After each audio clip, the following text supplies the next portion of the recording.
할렐루야, 주님을 찬양합니다. 우리 주님의 은혜와 평강이 넘치기를 빕니다. 오늘 침례식 때문에 좀 많이 늦었습니다. 그렇지만 늦으면 늦을수록 좋지요. 앞으로 더 많은 분들이 이 침례를 받으면 좋겠습니다. 지난주에 그 우유 요구르트 만드는 회사가 이제 다음 달까지 하고 사업을 종료한다는 발표가 났어요. 그래서 그 회사에 다니던 직원들이 얼마나 충격이 컸겠습니까? 제 나이와 같은 어떤 분은 30년 동안 그 회사에 다녔는데 이제 하루아침에 직장을 잃게 되었다, 그렇게 말을 합니다. 우리가 살다 보면 이런 갑작스런 시련을 맞을 때가 있습니다. 큰 중병이 들어서 이제 생사를 오가는 그런 수술을 해야 될 수도 있고요. 또 사업이 부도가 나고 집이 경매로 넘어가게 되어서 하루아침에 이제 쫓겨나야 되는 그런 상황에 처할 수도 있습니다. 여기 연세 드신 분들은 살아오시면서 정말 큰 시련들을 많이 겪으셨지요. 인류 역사 가운데 가장 큰 시련을 겪으시고 어두운 밤을 보내신 분은 우리 주님이십니다. 우리가 마가복음을 지금 계속 읽어가고 있는데 이제 14장까지 왔습니다. 십자가에 못 박히시기 전날 밤, 그 전날 밤을 우리 주님은 어떻게 보내셨을까? 우리가 이 시간에 생각해보고 교훈을 얻으면 좋겠습니다. 이 밤에 주님께서 이제 32절에 보니까 이 겟세마네라 하는 곳에 제자들과 함께 가십니다. 이 겟세마네는 기름을 짜는 털이다. 그래서 정말 우리 주님이 얼마나 심리적으로 또 영적으로 압박을 받으셨을까, 그런 것을 떠올리게 하지요. 33절에 베드로와 야고보와 요한을 데리고 가실새 심히 놀라시며 슬퍼하사, 이런 표현은 우리 주님에게는 어울리지 않는 표현이지요. 풍랑을 잠잠케 하시고 귀신을 쫓으시고 죽은 자도 살리시는 우리 주님이 심히 놀라시며 슬퍼하셨습니다. 이게 하나님의 아들에게 적절한 표현은 아니지요.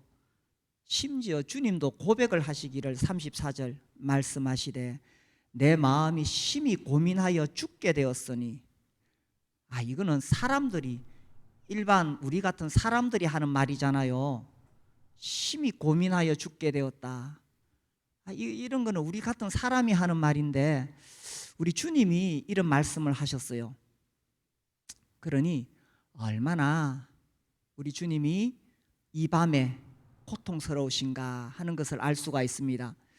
그래서 이 밤을 어떻게 보내시는가? 이 33절에 베드로와 야고보와 요한을 데리고 가실새, 주님이 이 제자들을 데리고 가셨다는 것입니다. 제자들이 주님에게 무슨 보탬이 되겠습니까? 이제 곧 붙잡혀서 십자가에 죽으시는데 제자들이 그 고난을 나누어 질 수 있겠어요? 아니, 이 제자들은 잠시 후에는 자기 살겠다고 다 도망갔던 제자들입니다. 더군다나 베드로는 예수님 모른다고 3번 부인하지요. 아니, 이런 제자들 왜 데리고 가셨습니까? 주님은 이 운명의 마지막 밤을 제자들과 함께 보내고 싶으신 거예요. 3년 동안 동고동락한 그 제자들과 이 심히 슬퍼하시고 심히 고민하여 죽게 된 이 마지막 밤을 제자들과 함께 보내고 싶으셨던 것입니다. 우리 주님도 이 역경의 밤, 이 시련의 밤에 함께 있어줄 사람이 필요했다는 거예요. 우리도 살다가 정말 이 어두운 밤을 지날 때에 우리에게 함께 있어줄 친구가 필요하지요. 사실 뭐 그 친구가 내 짐을 나누어 지고 직접적으로 나를 도와줄 수는 없습니다.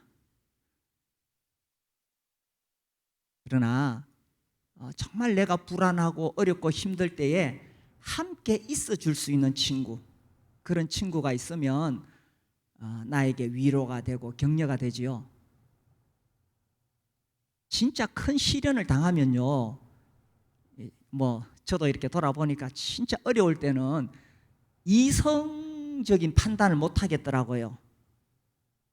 그때 누군가 친구가 있어서 이건 이렇게 되는 거야, 차근차근 생각해봐, 이렇게 해줬으면 참 좋았겠다는 생각이 들어요. 너무 어려운 일을 당하면 이성을 잃어버리고 정상적인 판단을 못하게 됩니다. 그래서 정말 어려울 때 위로하고 격려해 줄 수 있는 그런 친구가 필요합니다.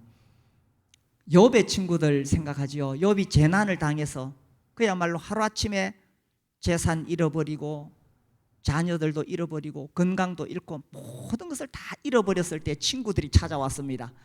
그런데 그 친구들이 위로가 되었습니까? 오히려 그 친구들은 네가 잘못한 게 있으니까 이런 재난을 당하는 거야, 그렇게 욥을 정죄했습니다. 그건 친구 아니죠. 진짜 친구라면 설사 잘못해서 재난을 당하더라도 그렇게 말하지는 않습니다. 사실 뭐 제가 이렇게 돌아보니까 내가 어려운 일 당했을 때 대부분 내가 잘못해서 그런 경우가 많더라고요. 내가 부족해서, 내가 죄를 지어서 그래서 어려운 일을 당할 때가 많더라고요. 그렇죠. 그런데 진짜 친구라면은 네가 잘못해서 지금 이런 일을 당하는 거야, 그렇게 말하지 않습니다. 알죠, 잘못한 줄. 그러나 진짜 친구는 그래, 얼마나 힘드니. 그래서 그냥 함께 있어 줄 수 있는 사람, 그런 사람이 친구지요. 어떻습니까? 그런 친구가 있습니까? 잠언 17장 17절에 보면 친구는 사랑이 끊이지 아니하고 형제는 위급한 때를 위하여 낳느니라. 그래서 진짜 친구는 참 외롭고 어렵고 힘들 때도 사랑이 끊이지 않고, 진짜 형제는 위급할 때 도와주는 사람이지요. 어떻습니까? 그런 친구가 있습니까? 또 반대로 나는 그런 친구가 되어주고 있습니까? 친구 이야기하면 떠오르는 시가 있습니다. 함석헌 씨의 시. 제가 설교 시간에 한번 인용을 했나요? 안 한 것 같아요. 예, 그 아주 유명한 시죠. 그 사람을 가졌는가. 제가 한번 읽어볼게요. 그 사람을 가졌는가. 앞부분, 말리길 나서는 길 처자를 내맡기며 맘 놓고 갈 만한 사람, 그 사람을 그대는 가졌는가. 온 세상 다 나를 버려 마음이 외로울 때에도 저 맘이야 하고 믿어지는 그 사람을 그대는 가졌는가. 탔던 배 꺼지는 시간 구명대 서로 사양하며 너만은 제발 살아다오 할 그 사람을 그대는 가졌는가. 그러니까 다른 사람들은 다 네가 잘못했다 하고 비난할지라도 친구는 그래도 함께 있어주는 사람이, 그런 사람이 친구겠지요. 정말 외롭고 어두운 밤에 우리 주님도 그렇게 함께 있어줄 사람이 필요해서 그 잠시 후에 자기를 배반할 그 제자들 데리고 가신 거예요. 이제 우리 교회가 22년 됐잖아요.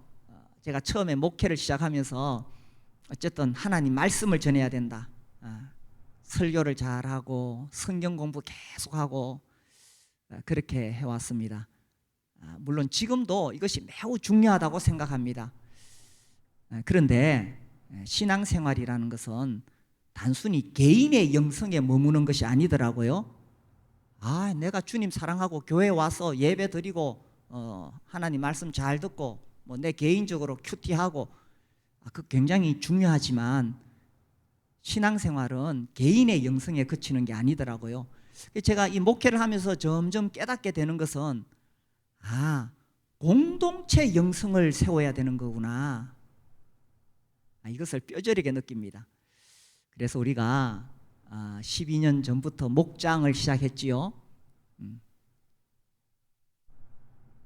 그래서 함께 밥을 먹고 함께 삶을 나누고, 이 친구라는 것이 하루아침에 되지 않잖아요.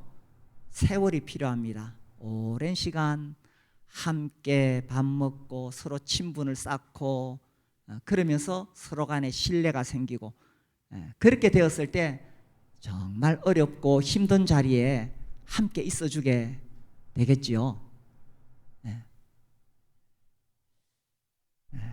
그래서 교회는 나 혼자 그냥 교회 와서 예배 잘 드리고 가는 것이 아니고 이런 공동체 영성을 세워야 됩니다.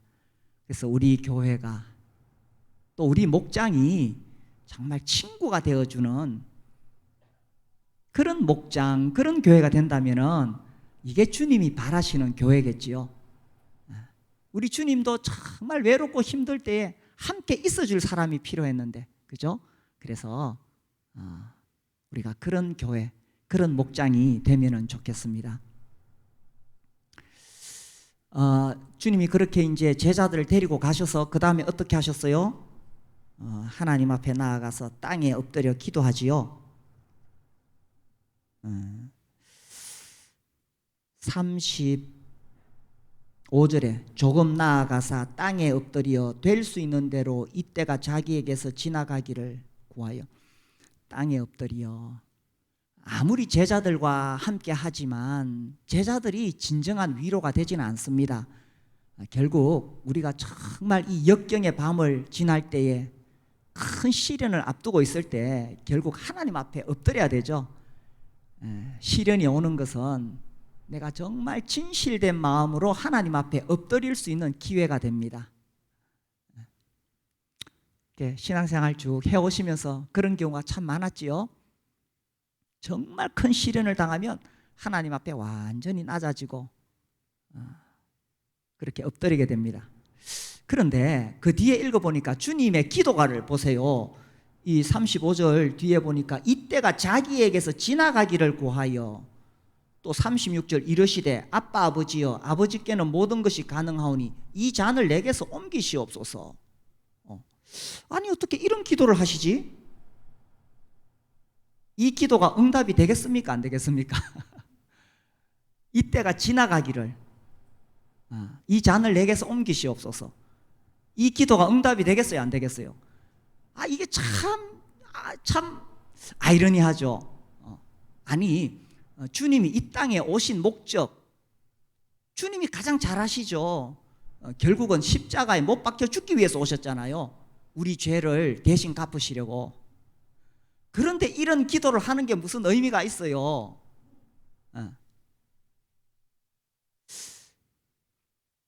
그러니까 이게 응답이 예수님이 기도했는데 응답이 안 되는 기도. 좀 아이러니하지 않습니까?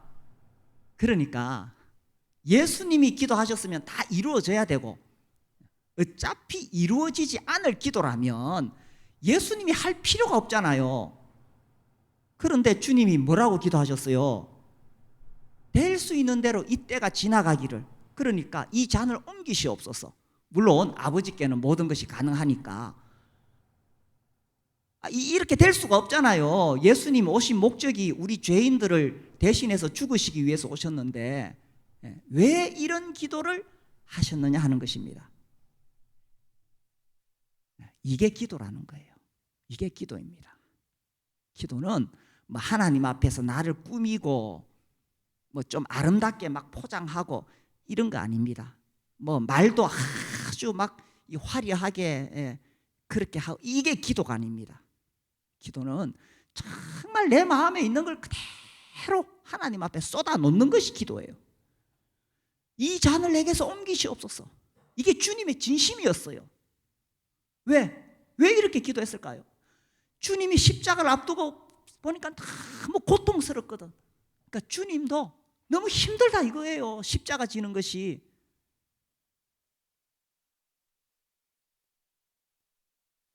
처음부터 십자가를 지시기 위해서 오셨지만 막상 그 전날 밤에 우리 주님도 너무 힘드셨다 이거예요. 심히 고민하여 죽게 되었으니. 그래서 아버지 앞에 가서 그냥 있는 그대로 쏟아 놓았습니다. 이게 기도입니다.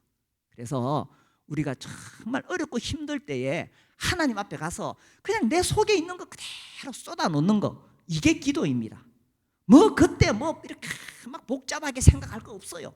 그냥 속에 있는 그대로. 이 다윗의 시편이잖아요. 다윗은 진짜 어려운 일을 많이 당했는데 그때마다 그냥 속에 있는 거 그대로 하나님 앞에 쏟아 놓은 거, 그게 시편이잖아요. 그래서 기도는 뭐 미사 여구를 사용해서 막 아름답게 꾸미고 하나님 앞에서 어떻게 잘 보이고 이런 거 없습니다. 그냥 있는 그대로 자기 자신을 쏟아 놓는 거, 이게 기도입니다. 그런데 그렇게 하는 가운데 주님 앞에 내 속에 있는 걸 다 쏟아 놓는 가운데 우리 하나님의 위로가 나에게 오는 거예요. 그 가운데 주님의 그 손이 나를 만져주시는 것을 내가 느끼게 됩니다. 그래서 정신을 차리게 되지요. 그래서 주님이 이어서 뭐라고 기도하셨습니까? 그러나 나의 원대로 마시옵고 아버지의 원대로 하옵소서. 그렇죠. 네, 이게 처음에 기도할 때는 내 뜻을 하나님 앞에 관철시키려고 막 하나님 앞에 매달립니다. 근데 처음에는 그렇게 기도를 시작하는 거예요. 주님이 들어주십니다. 그런데 이제 시간이 지나고 이렇게 신앙생활 계속 흘러가서 내가 자라가게 되면 진짜 기도는 내 소원을 하나님 앞에 막 억지로 관철시키는 게 아니고 내가 하나님의 뜻에 완전히 굴복되는 거지요. 나의 원대로 아버지의 원대로 되기를 원하나이다. 그래서 하나님께 내 뜻이 굴복되는 거, 이게 이제 진짜 기도잖아요. 근데 거기까지 가는 과정에서 우리 주님도 그냥 속에 있는 거 다 쏟아 놓았습니다. 그리고 그 가운데 정말 그 아버지의 뜻을 다시 한번 되새기면서 아버지의 뜻에 완전히 순종하셨지요. 이게 기도이지요. 그래서 우리 주님은 이제 십자가를 앞두고 정말 어려운 그 밤을 보내시는데 이 피할 수가 없습니다. 십자가 피할 수 없는 그 상황에서 어떻게 하셨느냐? 하나님 앞에 가서 엎드린 거죠. 우리가 살다 보면 피할 수 없는 문제가 있습니다. 야곱이 형을 속이고 아버지의 축복을 다 빼앗았잖아요. 그리고 외삼촌 라반의 집에 가서 결혼도 하고 자식들도 낳고 양떼 소떼 거부가 되었습니다.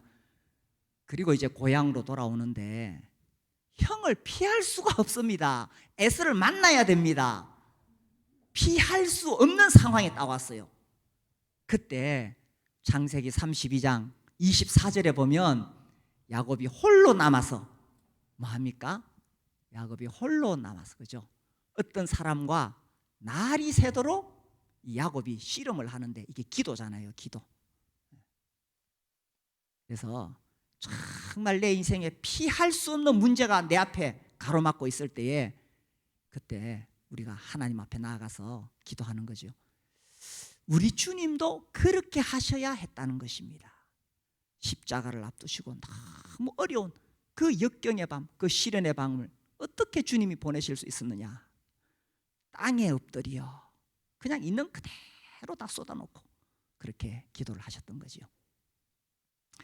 그래서 이 기도에 승리하면 내 앞에 있는 문제와 맞닥뜨릴 수 있는 용기가 생깁니다. 반면에 기도에 실패하면 문제 앞에 실패하는 거죠. 오늘 우리 본문에서 읽었듯이 제자들은 너무 피곤해서 졸았습니다. 아이고, 저도 그 마음 이해합니다. 기도하다 보면 피곤할 때 나도 모르게 졸고 있더라고요.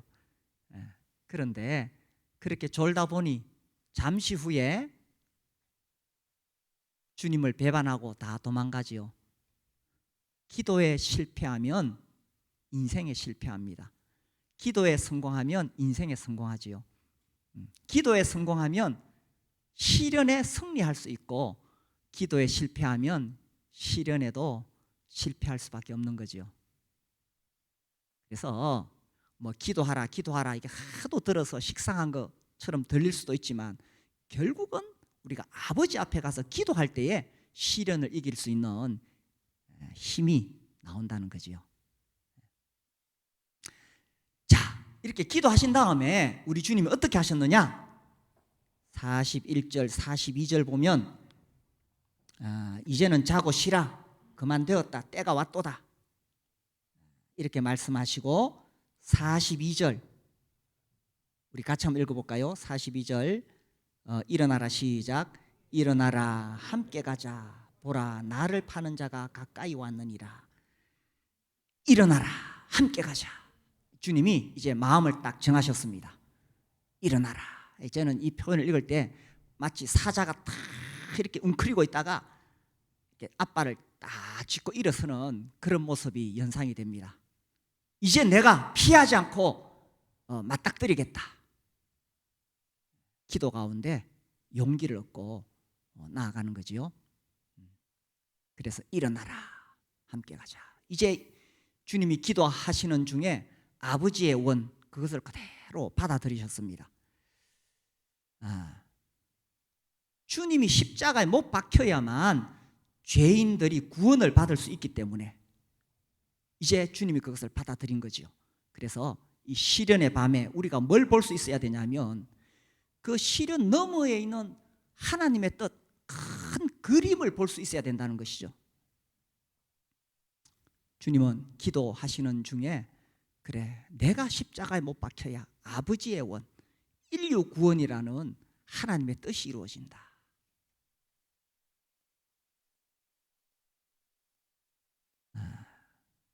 주님이 피할 수 없는 거죠. 그래서 우리도 시련이 오는데 그걸 자꾸 피하려고 하면 안 되고, 그 너머에 있는 하나님의 그림을 볼 수 있어야 된다는 것이죠.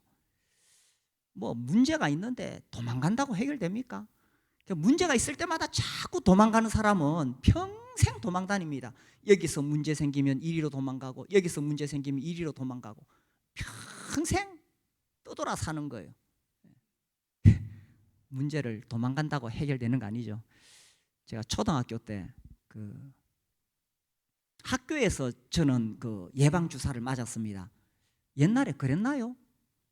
아니요. 제 친구가 의사 선생님이었는데, 우리는 이제 학교에서 그 의사 선생님 오셔가지고 예방 주사를 다 놔 주셨어요. 그래서 뭐 2학년 때도 맞고, 뭐 잘 기억이 안 나는데 3학년 때도 맞고. 근데 제일 무서운 주사가 5학년 때 맞는 불주사였어요.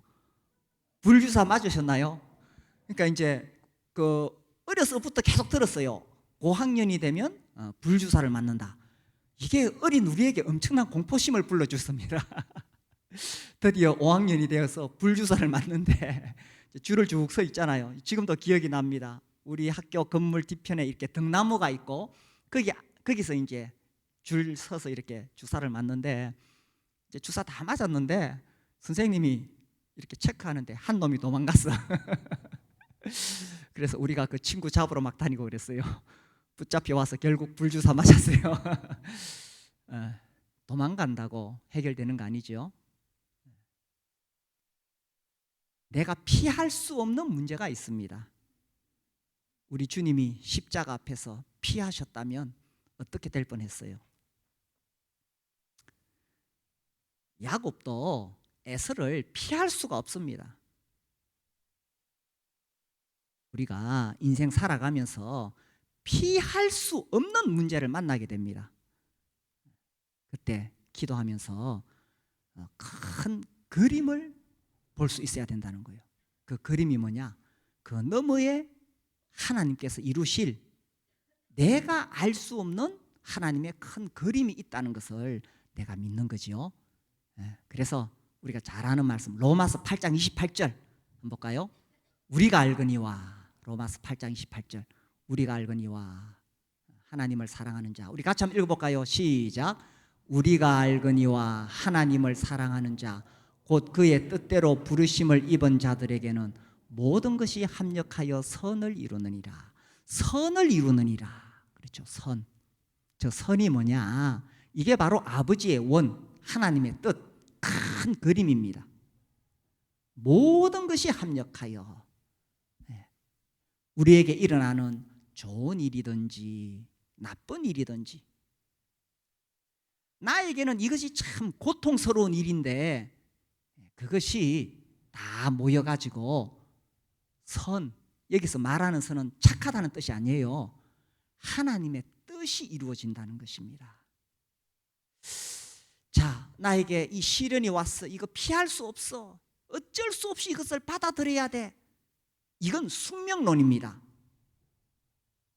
숙명론과 우리가 저 말씀처럼 하나님의 섭리를 믿는 것은 완전히 다른 것입니다. 그래서 제가 이 힌두교에서 주장하는 그 숙명론을 이 말씀과 한번 비교해 보려고 그래요. 한번 우리 화면에 띄워주세요. 힌두교에서 말하는 숙명론, 힌두교뿐만 아니라 숙명론이 뭐냐 하면은 이런 겁니다. 그렇죠? 네가 고난을 당하면 빠져나오지 못하니, 그렇죠. 내 앞에 있는 고난 어차피 빠져나오지 못하니까 굴복하는 것만이 너의 의무이다. 이게 숙명론입니다. 어쩔 수 없잖아요. 그래서 신이 너를 그렇게 만들어 주셨으니 불평하지 말고 그대로 받아라. 이건 숙명론입니다. 네 힘으로 어쩔 수 없잖아. 그냥 주어지는 상황 그대로 받아들여라. 이게 숙명론입니다. 반면에 아까 우리가 읽었던 로마서 8장 28절은 다른 겁니다. 합력하여 선을 이룬다는 것은 지금 내가 당하고 있는 이 고난이나 시련 내가 이해할 수 없지만 그러나 그 너머에 하나님의 큰 그림이 있다는 것입니다. 그 그림이 뭐냐? 두 가지를 생각할 수 있습니다. 제가 이 두 사람이 떠올랐어요. 첫 번째는 요셉입니다. 우리 요셉 이야기 잘 알죠? 창세기 50장 20절 보면 요셉의 고백이 나옵니다. 우리 요셉 이야기 잘합니다. 형들에게 시기를 받아서 팔려가지요. 그래서 노예로 팔려가서 고생하고 감옥에 갇혀서 고생하고 고생하다가 결국 총리가 되었고 이제 형들을 만나게 됩니다.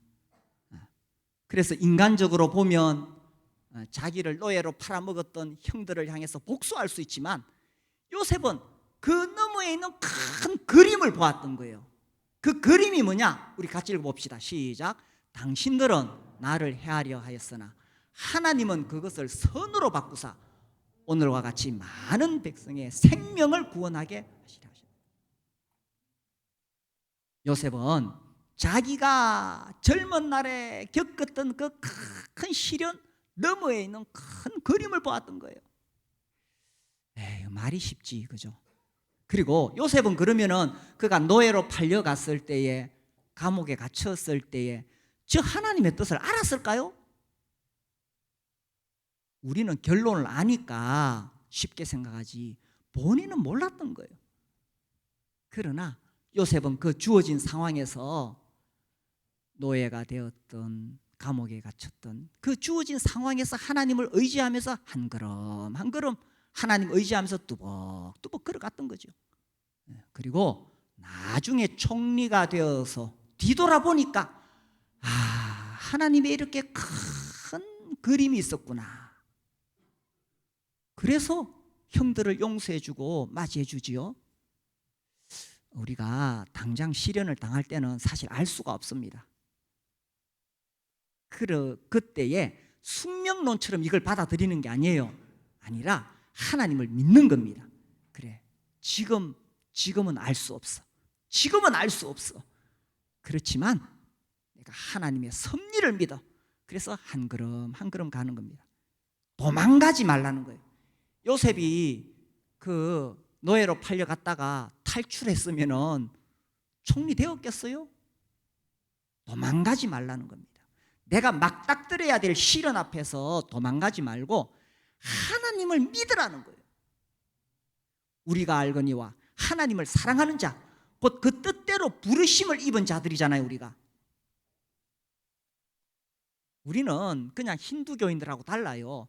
하나님의 뜻대로 부르심을 입은 자들이기 때문에 모든 것이 합력하여 선을 이루기 때문에 도망가지 말고 시련을 정면에서 맞닥뜨리라는 것입니다.